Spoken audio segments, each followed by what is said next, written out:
This is going viral on Twitter right now, showing how many people who are stealing from stores in California are just walking out calmly, like they're not trying to run away. There's no one trying to stop them.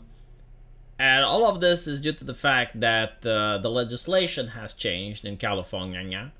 And if you shoplift under $900, then the police isn't allowed to chase you. Some people didn't really understand this legislation and actually didn't run from the cops. And when the cops caught them, they were like, well, you can't do anything because I stole under $900, and the cops were wrong. They sent them to jail because they're not allowed to chase them, but if they caught them, they don't have to chase, right? It is really sad because I remember the talking points when this was enacted. Apparently it was to clear prisons, but it was also to stop police violence. And the whole idea was that, oh, we're going to hire a team of experts, of psychologists that's going to lecture the criminal on why committing crime is bad. All right, well, where's the social service people? Where's the psychologist lecturing this person that it's bad? I will tell you, like, the sad thing in all of this. I grew up in a very impoverished neighborhood with people from all walks of life. And I do know the mindset of the criminal. And if you allow this to happen, if you allow people to just walk in and take whatever they want and then leave, they're going to think that the law-abiding citizen is a moron. Like, they're going to have disdain and disgust towards the law-abiding citizen. I'm not even kidding. Like, I have seen this happening. And basically, it's like, well, why is he paying like an idiot? Why does he do this? Like, he's such a moron, isn't he? Like, I'm smart. I know what to do. The thing is, like, when you actually have a system in place where, you know, like, if you try doing this in Romania, you immediately get arrested. But in the United States, not only, as we can see, like, there's video evidence of this happening, but the security guards can get in trouble if they try to stop you. Like, there were a couple of articles showing that at certain stores, they fired the security officer or the people inside because they tried to stop the thieves. And it's basically they don't want bad PR, right? Because like they don't want the Starbucks incident where you stop a person of color and then it's like accusations of racism from the mainstream media. What's interesting is that some people were looking at this and they were trying to say that, well, how do you know these people have stolen? How do you know they're not legit customers? And I'm like, you know, like if you're going to be this disingenuous, fine. I mean, there's a video of CNN. I mean, it's CNN, right? And they went to film into one of these stores to show that there's locks on the refrigerator and stuff. And as they're filming, it wasn't one, it wasn't two, it was 3 shoplifters that came in. So even if you were to say, well, in this particular video, all of these people have purchased their things legally and they just don't like shopping bags and whatever, there is video evidence of CNN doing it. There's people within California that are saying that it's happening. And there are stores that have locks on the refrigerators and locks everything. And it's like, it's not normal. It's not normal. Like here in Romania, we don't have locks on convenience store. Like the whole purpose of a convenience store is for the convenience. So it is what it is, you know. It's kind of sad. I see a lot of people talking about living in California now, like they're posting on social media, and the problem is like that they probably go to another red state to turn it purple because they're going to bring the same culture and the same values that did this into another place. Like, this doesn't happen because the crime rate can't be fixed. It happens because of the mentality of the people that live there and the thing that they believe that, yes, like, we need to be more soft on crime. And when you're soft on crime, you're very hard on the victims.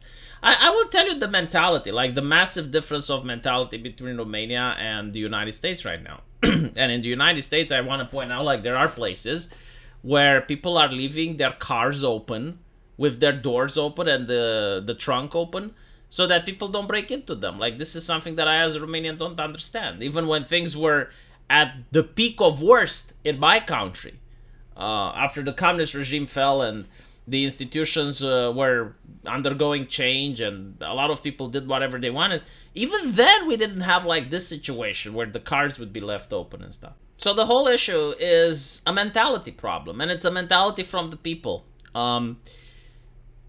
There was an event where there was a person in a subway which was threatening people. So someone else from that subway tried to subdue the individual. Unfortunately, the individual died. The person didn't try to get them killed. And now the person is going to court and he has to prove that he is not guilty. But there were people on Twitter accusing this individual. In Romania, no one would have accused the individual. In Romania, everyone would be like, well, why was the guy issuing death threats to other people? And the second question would be like, when people tried to immobilize him, why was he resisting? See, I believe that representation is actually a thing, but it's not based on race or identity. It's based on behavioral patterns. Like, when I see a guy threatening other people, I view myself as the victim. I view myself as the law-abiding citizen. And I ask, like, how would I like to be in a subway and get threatened by someone? It's very unpleasant. You know, you're going to work, someone comes in, I'm going to fucking get... It's not cool, right? How would I like it if my mom, or my sister, or my daughter, or anyone from my family... Not very much, right? It's not...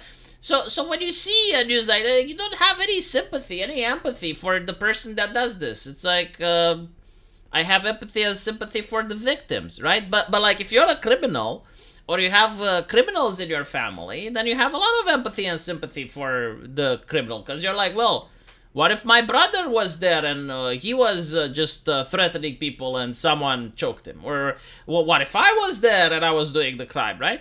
So it's...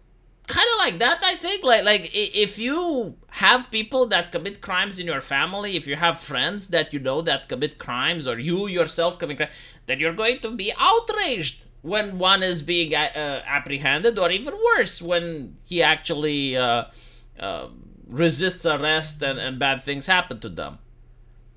And with that mentality, this is why you get the stuff, you know. This is why you end up with people just simply taking whatever they want, walking away.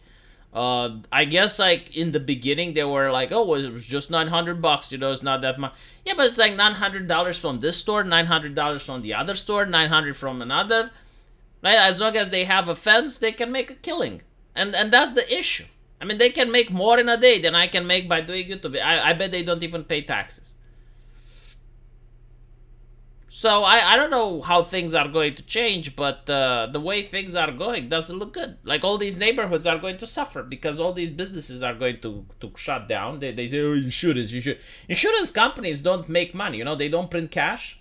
So even the insurance company can go bankrupt at one point, and they may not even insure you for this stuff.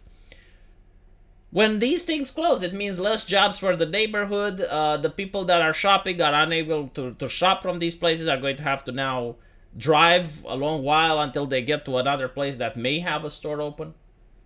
They're doing it to themselves, but what can you do? You know, like, initially I was feeling bad for the people in the community because I was like, well, at least they're not committing crime, so, like, why should they suffer? But then you realize, well, it's actually the mentality. It's actually the voting pattern. So, no, like, if you're in that community, you probably want to live like that, because that's how you voted. That's what you support. Let me know what you guys think, and as usual, I will see you in the comment section. Take care.